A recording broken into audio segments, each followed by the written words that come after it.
So the Chicago Bears just did something.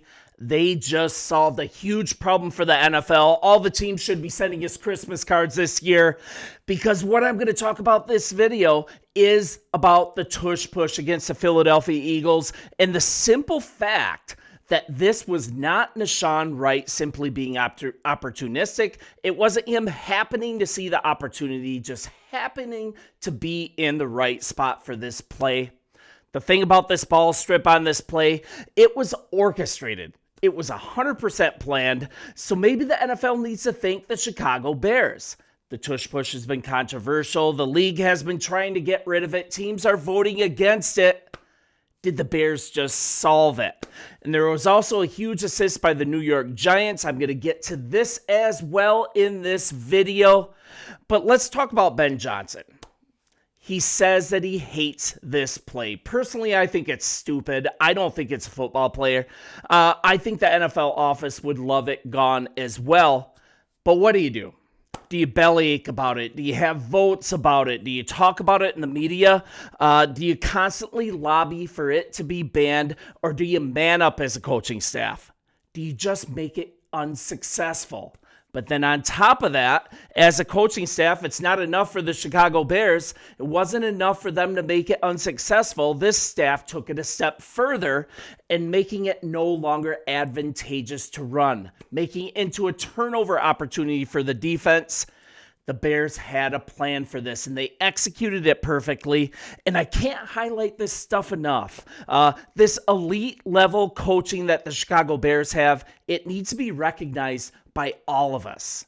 And this was the plan here. The plan involved having veteran safety Kevin Byard, having him kind of deep behind the pile in case any trick plays tried to pop free, like what happened against the Pittsburgh Steelers. That was a fantastic job by their coaching staff on that play. But then in the meantime, with Byard back there, quarterback Nahshon Wright was told to play on the outside of the tight end on the left side of the offense and just kind of wait for his opportunity to execute this plan. So sure enough, I'm going to go to this. Sure enough, right when Jalen Hurts hit the pile, what did Wright do?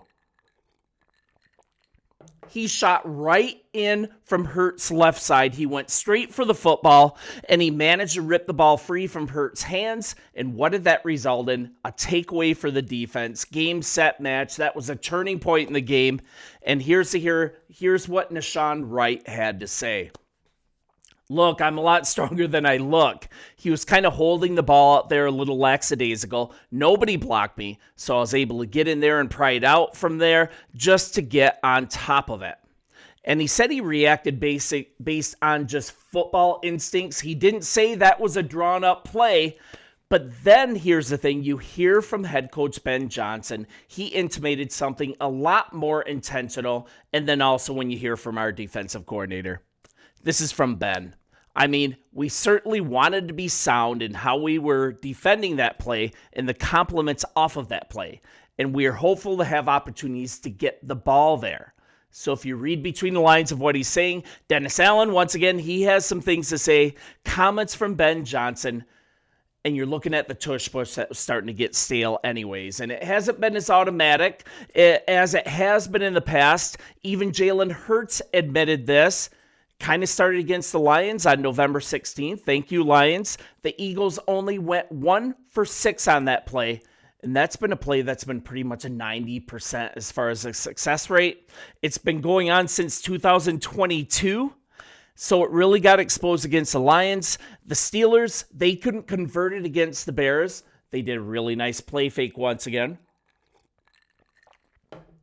Long story short, the play just hasn't been automatic like it has been in the past. Even Hurts admitted this. When asked if teams have figured it out, Hurts replied a simple yes. It's becoming tougher and tougher ultimately. But then me holding on to the ball, that's something I can control. But let's get to this coaching staff once again, how they do not miss a single thing.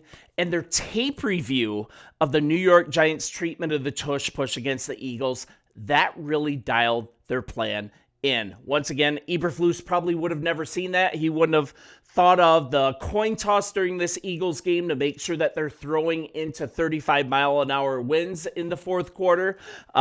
Ben Johnson is just always playing chess. And when the Eagles beat the New York Giants on October 26th, Giants linebacker Kayvon Thibodeau, he moved to the side of the tush-push pile and stripped the ball from Hurts, just on the same side that Nahshon Wright was on. What happened on that particular play, the referees moved it dead. The turnover was nullified, but it gave the template.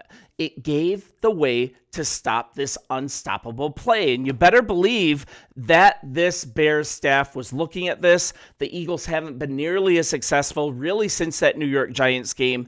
And once again, Ben Johnson and his staff were watching and prepping, and then they perfected it to put it into their own game plan. So that was at a time during the game when the Eagles trailed Chicago 10-9. They were in the red zone in the third quarter on Friday. Jalen Hurts and the offense faced a 3rd and 1. Coach Nick Sirianni, of course, he dialed up this play, but it was one that the Bears were prepared for, this tush push. And Bears defensive coordinator Dennis Allen during the week talking about this. This is where it gets really cool. It's a tough play to stop. I think Philly runs it better than anybody else in the league. The best way to defend it is not to get in those situations and trying to create more 3rd and longer and 4th and longer situations, of course. Keeps them out of those types of situations, but certainly, yes, it's a difficult play to stop. Now get this. We do have a plan in place. And we feel like it's a good, solid plan in terms of not only trying to stop that play, but all the plays that come off of it. And that's what makes it even more difficult to stop. What a coaching staff we have here. How much coaching matters is astronomical. And here's another question that I'm going to cover later in the week. What if with the Detroit Lions, they came into this season saying, hey, we lost our defensive coordinator, no problem. We lost Ben Johnson, no problem. We've lost 7 coaches, no problem. We're just going to plug in Morton to call the offensive plays. But hey, he's never called offensive plays before. It's okay.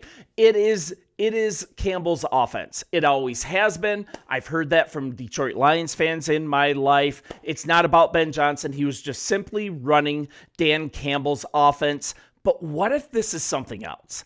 What if the Lions' success was Ben Johnson the whole time?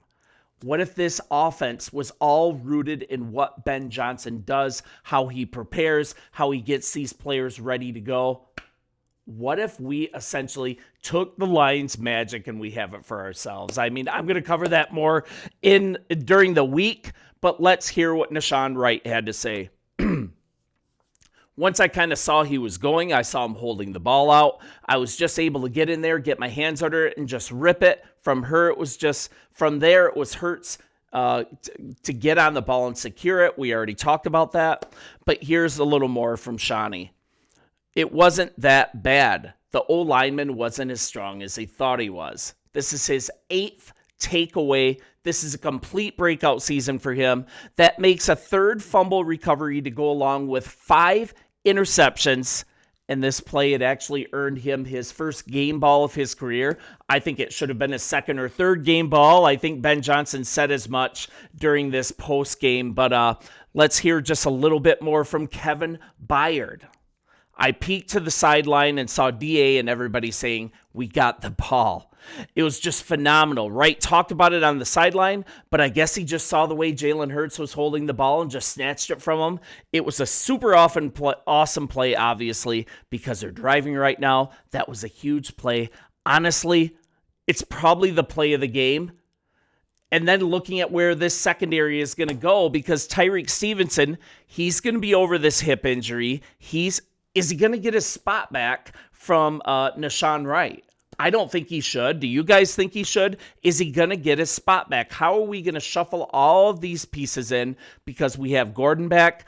Number 1 was back. Jalen Johnson was back. That was so good to see. The coverage was great against Philly. We have so much to look forward to. So here's what we do as fans. We have so much to be thankful from the Carolina Panthers.